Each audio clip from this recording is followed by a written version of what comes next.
माई बहन लोग गावेली अरे कहावा से आवेला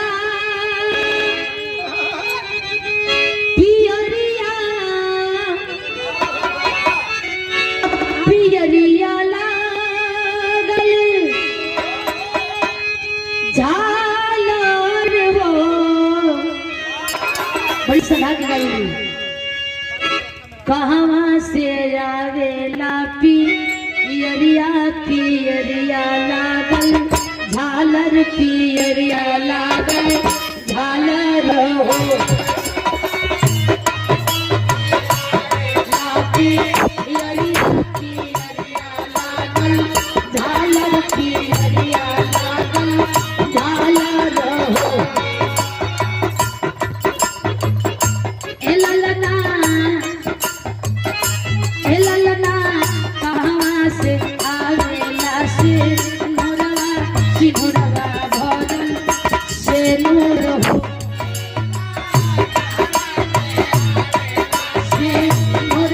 सिंहरवा भरल से नूर हो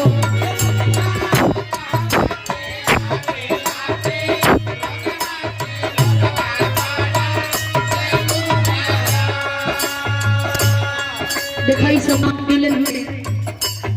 अभिषेक भैया माँ दुर्गा ट्रांसपोर्ट के और से ईश्वर के भाव पर माई बहन लोगों को दूध है गोल होला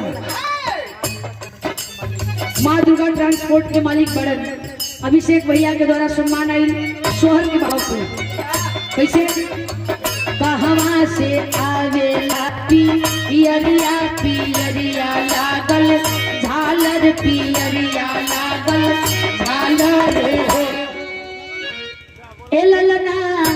ए ललना ए ललना कहाँ से आवेला सिंहरवा भरल से नूर हो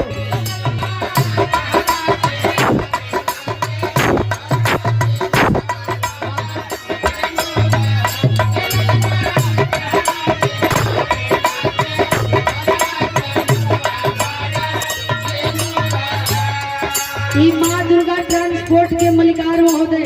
अच्छा तरह 18-20 तरह के मालिकों बानी नो बात धीरे धीरे खुलता सम्मान करताड़ी पुनः ये हजारों हजार रुपए दे के सम्मान के लिए एक गोल घोटावे लगा एक गोल ओके बतावे लगा अच्छा अच्छा अच्छा हाँ हाँ हाँ बोलाई बोलाई कैसे नैहर से आवेला पियरिया पियरिया लागल झालर पियरिया लागल झालर हो मोरे ललना मोरे ललना मोरे ललना ससुरा से आवेला सिंहरवा भरल से नूर हो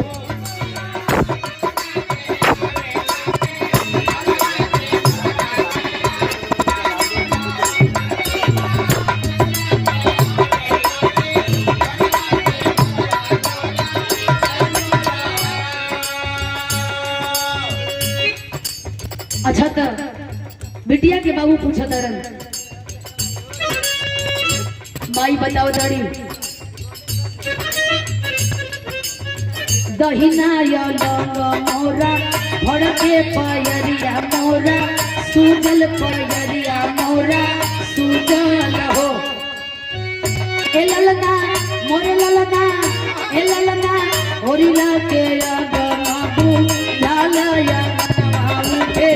सोहर हो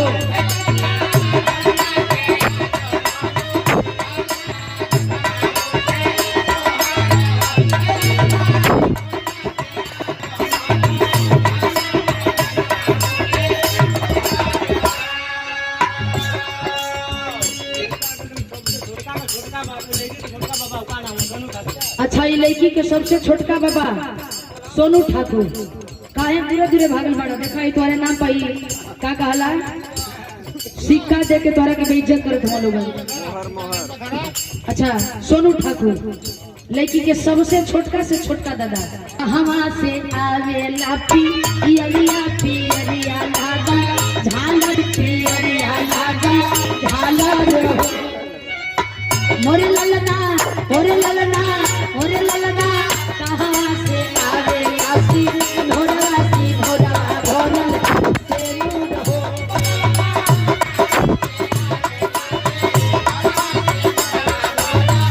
ओहो छिपा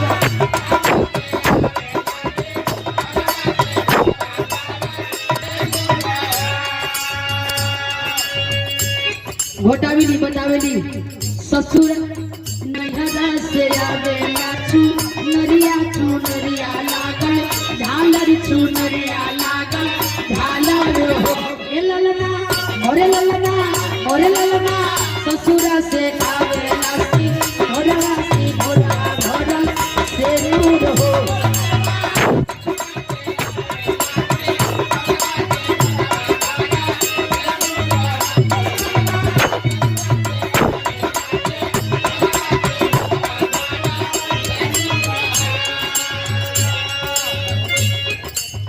अच्छा तो यही के बदल के हौ जवन आवेले हौ ऊ का होला सन